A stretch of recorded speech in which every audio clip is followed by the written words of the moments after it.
Mateo 1:20-25. Samantalang pinag-iisipan ni Jose ito, ang isang anghel ng Panginoon ay nagpakita sa kanya sa panaginip na nagsasabi, "Jose, anak ni David, huwag kang matakot na tanggapin si Maria na iyong asawa, sapagkat ang ipinaglilihi niya ay mula sa Espiritu Santo. Siya ay manganganak ng isang lalaki at ang pangalang itatawag mo sa kanya ay Jesus, sapagkat ililigtas niya ang kanyang bayan sa kanilang mga kasalanan." Nangyari nga ang lahat ng ito upang matupad ang sinabi ng Panginoon sa pamamagitan ng propeta.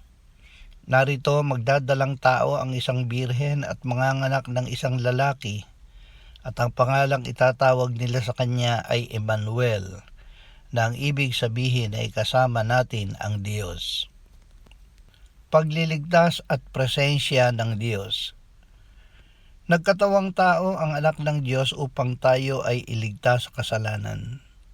Ang kahulugan ng pangalang Jesus ay ang Panginoon na nagliligtas. Ang Panginoong Jesus ang Emmanuel, na ang ibig sabihin ay kasama natin ang Diyos.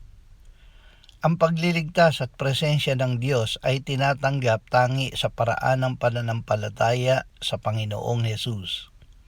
Ang lahat ng tumanggap sa Kanya na sumasampalataya sa Kanyang pangalan ay pinagkalooban ng karapatan na maging mga anak ng Diyos, na ipinanganak hindi sa dugo o sa kalooban ng laman o sa kalooban ng tao, kundi ng Diyos.